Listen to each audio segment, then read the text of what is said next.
ನಮ್ಮ ಹೋರಾಟ ರಾಜಕೀಯ ಪ್ರಚಾರಕ್ಕಲ್ಲ, ರೈತರ ಸಮಸ್ಯೆಗಳಿಗೆ ಪರಿಹಾರ ಕೊಡಿಸಲು ನಾವು ಹೋರಾಟವನ್ನ ಮಾಡ್ತಾ ಇದ್ದೀವಿ.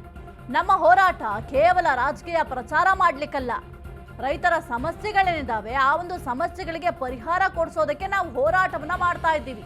ಸರ್ಕಾರದ ರೈತ ವಿರೋಧಿ ಧೋರಣೆಯನ್ನ ಖಂಡಿಸಿ ಪ್ರತಿಭಟನೆಯನ್ನ ಮಾಡ್ತಿದ್ದೀವಿ. ರೈತರ ಕಣ್ಣೀರು ಹಾಕ್ಸಿದ್ರೆ ಈ ಸರ್ಕಾರಕ್ಕೆ ಉಳಿಗಾಲ ಇಲ್ಲ. ಅಶ್ವವೇಗ ನ್ಯೂಸ್ಗೆ ಬಿಜೆಪಿ ರಾಜ್ಯಾಧ್ಯಕ್ಷ ಬಿವೈ ವಿಜಯೇಂದ್ರ ಅವರು ಈ ಒಂದು ಹೇಳಿಕೆಯನ್ನ ಕೊಟ್ಟಿದ್ದಾರೆ. ಹಾಗಾದ್ರೆ ಏನ್ ಮಾತನಾಡಿದ್ದಾರೆ ನೋಡೋಣ. ಈ ಬಗ್ಗೆ ಮಾತನಾಡೋದಕ್ಕೆ ನಮ್ಮ ಜೊತೆ ಬಿಜೆಪಿ ರಾಜ್ಯಾಧ್ಯಕ್ಷರಾಗಿರುವಂತಹ ಬಿವೈ ವಿಜಯೇಂದ್ರ ಅವರಿದ್ದಾರೆ. ಅವರೊಟ್ಟಿಗೆ ಮಾತಾಡ್ಸೋಣ. ಸರ್, ಇವತ್ತು ರೈತರ ಜೊತೆ ಸೇರ್ಕೊಂಡು ಒಂದು ಬೃಹತ್ ಮಟ್ಟದ ಹೋರಾಟ ಕೂಡ ನಡೆಸೋದಕ್ಕೆ ಮುಂದಾಗಿದ್ದೀರಾ. ಯಾವ ರೀತಿಯಾಗಿರುತ್ತೆ ಸರ್ ಈ ಹೋರಾಟ? ಕಾಂಗ್ರೆಸ್ ಸರ್ಕಾರ ರೈತರ ವಿಚಾರದಲ್ಲಿ ಸಂಪೂರ್ಣ ನಿರ್ಲಕ್ಷ್ಯವನ್ನ ತೋರಿದೆ. ರೈತರ ಸಮಸ್ಯೆಗಳಿಗೆ ಸ್ಪಂದನೆ ಮಾಡದೆ ಒಂದು ರೀತಿ ಅಸಡ್ಡೆಯನ್ನ ತೋರಿದೆ. ಇದರ ಪರಿಣಾಮ ರಾಜ್ಯದಲ್ಲಿ 2,500ಕ್ಕೂ ಹೆಚ್ಚು ರೈತರು ಆತ್ಮಹತ್ಯೆ ಮಾಡ್ಕೊಂಡಿದ್ದಾರೆ ಕಳೆದ 2.5 ವರ್ಷದಲ್ಲಿ. ಹಾಗಾಗಿ ಎಲ್ಲ ವಿಚಾರಗಳನ್ನ, ಕಬ್ಬು ಬೆಳೆಗಾರರು, ತೊಗರಿ ಬೆಳೆಗಾರರು, ಮೆಕ್ಕೆಜೋಳ ಬೆಳೀತಕ್ಕಂಥ ರೈತ, ಹತ್ತಿ, ಉದ್ದು ಎಲ್ಲರೂ ಕೂಡ ಸಂಕಷ್ಟದಲ್ಲಿದ್ದಾರೆ. ಪ್ರಮುಖವಾಗಿ ಅತಿವೃಷ್ಟಿ ಸಂದರ್ಭದಲ್ಲಿ ಬೆಳೆ ನಾಶ ಆದಂತ ರೈತರಿಗೆ ಸಮರ್ಪಕವಾಗಿ ಬೆಳೆ ಪರಿಹಾರ ಕೊಡೋದ್ರಲ್ಲೂ ಕೂಡ ರಾಜ್ಯ ಸರ್ಕಾರ ವಿಫಲ ಆಗಿದೆ. ಎಲ್ಲ ಸಂಗತಿಗಳನ್ನು ತೆಗೆದುಕೊಂಡು ಭಾರತೀಯ ಜನತಾ ಪಾರ್ಟಿ ರೈತ ಮೋರ್ಚಾ ಒಂದು ಬೃಹತ್ ಪ್ರತಿಭಟನೆ ನಾವು ಮಾಡ್ತಾ ಇದ್ದೇವೆ. ಸರ್, ಇದು ಕೇವಲ ಹೊರಗಿನ ಹೋರಾಟವಾ ಅಥವಾ ಸದನದೊಳಗೂ ಇದೇ ರೀತಿಯ ಹೋರಾಟ ಇರುತ್ತಾ?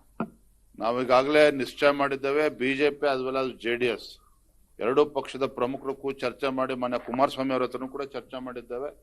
ಸದನದ ಒಳಗಡೆ ಎರಡೂ ಪಕ್ಷಗಳು ಈ ಸರ್ಕಾರದ ವೈಫಲ್ಯಗಳನ್ನು ತೆಗೆದುಕೊಂಡು ರೈತರ ವಿಚಾರವನ್ನು ಕೂಡ ತೆಗೆದುಕೊಂಡು ಸಮರ್ಪಕವಾಗಿ ಈ ಸರ್ಕಾರವನ್ನ ಬಡಿದೆಬ್ಬಿಸುವಂತ ಕೆಲಸ ಸದನದಲ್ಲೂ ಕೂಡ ನಾವು ಮಾಡ್ತೇವೆ. ಸರ್, ಆದ್ರೆ ಕಾಂಗ್ರೆಸ್ ಅವರದಕ್ಕೆ ತೀವ್ರವಾಗಿ ವಿರೋಧಿಸ್ತಿದ್ದಾರೆ. ಏನಂದ್ರೆ ರೈತರು ಹೋರಾಟ ಮಾಡ್ಲಿ, ಅದಕ್ಕೆ ನಾವು ಸ್ವಾಗತ ಮಾಡ್ತೀವಿ, ಅಲ್ಲಿ ಹೋಗಿ ಬಿಜೆಪಿ ಅವ್ರ ಸ್ಕೋಪ್ ತಗೊಳ್ಳೋದು ಬೇಡ ಅನ್ನೋ ಒಂದು ರೀತಿಯಲ್ಲಿ ಮಾತನಾಡ್ತಿದ್ದಾರೆ.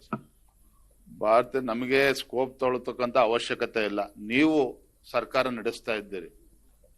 ರೈತರ ಸಮಸ್ಯೆ ಪ್ರಾರಂಭ ಆಗುವ ಮುಂಚಿತವಾಗಿ ಸ್ಪಂದನೆ ಮಾಡಬೇಕಾಗಿರ್ತಕ್ಕಂಥ ರಾಜ್ಯ ಸರ್ಕಾರ ಕರ್ತವ್ಯ ಇತ್ತು. ನೀವು ವಿಫಲರಾದಾಗ ನಾವೊಂದು ವಿರೋಧ ಪಕ್ಷವಾಗಿ ನಾವು ಹೋರಾಟ ಮಾಡುವಂಥದ್ದು ನಮ್ಮ ಕರ್ತವ್ಯ. ನಾವು ಮಾಡ್ತಾ ಇದ್ದೇವೆ. ಇದ್ಯಾವುದು ಕೂಡ ಸ್ಕೋಪ್ ತಗೊಳ್ತಕ್ಕಂಥ ಕೆಲಸ ಅಲ್ಲ, ನಮ್ಮ ಕರ್ತವ್ಯ ನಾವು ಮಾಡ್ತಾ ಇದ್ದೇವೆ.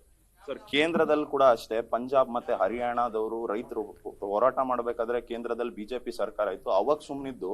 ಇವಾಗ ರಾಜ್ಯದಲ್ಲಿ ಕಾಂಗ್ರೆಸ್ ಸರ್ಕಾರ ಇದೆ ಅಂತ ಹೋರಾಟ ಮಾಡೋದಕ್ಕೆ ಮುಂದಾಗಿದೆಯಾ ಬಿಜೆಪಿ? ನೋಡಿ, ಬಿಜೆಪಿ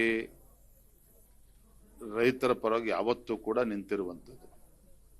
ಯಡಿಯೂರಪ್ಪನವ್ರ ಹೋರಾಟ ಇವತ್ತಿಗೂ ಕೂಡ ರಾಜ್ಯದ ರೈತರು ಇವತ್ತಿಗೂ ಕೂಡ ಮರ್ತಿಲ್ಲ. ಎಲ್ಲಿ ರೈತರು ಸಂಕಷ್ಟದಲ್ಲಿ ಇರ್ತಾ ಇದ್ರು, ಯಡಿಯೂರಪ್ಪನವರಲ್ಲಿ ಇರ್ತಾ ಇದ್ರು.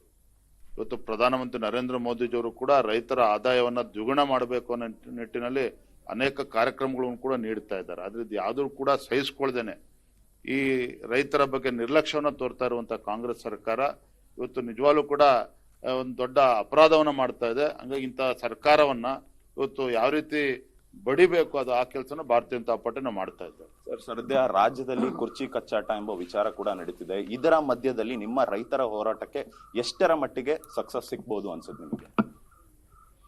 ಇವ್ರು ಏನೇ ಬಡದಾಡಿದ್ರು ಕೂಡ ರೈತರ ವಿಚಾರದಲ್ಲಿ ಏನು ನಿರ್ಲಕ್ಷ್ಯ ತೋರ್ತಾ ಇದ್ದಾರೆ, ಸಮರ್ಪಕವಾಗಿ ಉತ್ತರ ಕೊಡಬೇಕು. ಆಗ ನಾವು ಸದನದ ಹೊರಗಡೆನೂ ಕೂಡ ಹೋರಾಟ ಮಾಡ್ತಾ ಇದ್ದೇವೆ, ಸದನದ ಒಳಗೂ ಕೂಡ ನಾವು ಅವ್ರನ್ನ ಗಲಾಟೆ ಮಾಡ್ತೇವೆ. Thank you. ಕೊನೆ ಪ್ರಶ್ನೆ ಸರ್, ನಿಮ್ಮ ಪಕ್ಷದಲ್ಲಿ ಎಲ್ಲರ ಬೆಂಬಲ ಇದೆಯಾ ಸರ್ ಇದರ ಹೋರಾಟಕ್ಕೆ? ಇವತ್ತು 10 ಗಂಟೆಗೆ ಬನ್ನಿ ನೀವು ಪ್ರತಿಭಟನಾ ಸ್ಥಳಕ್ಕೆ, ನಿಮ್ಗೆ ಎಲ್ಲವೂ ಕೂಡ ಅರ್ಥ ಆಗ್ತದೆ. Thank you. ಇದಾಗಿತ್ತು ಬಿಜೆಪಿ ರಾಜ್ಯಾಧ್ಯಕ್ಷ ಬಿವೈ ವಿಜಯೇಂದ್ರ ಅವರ ಮಾತುಗಳು. ಕ್ಯಾಮರಾ ಪರ್ಸನ್ ಗಂಗಾಧರ್ ಜೊತೆ ಓಂ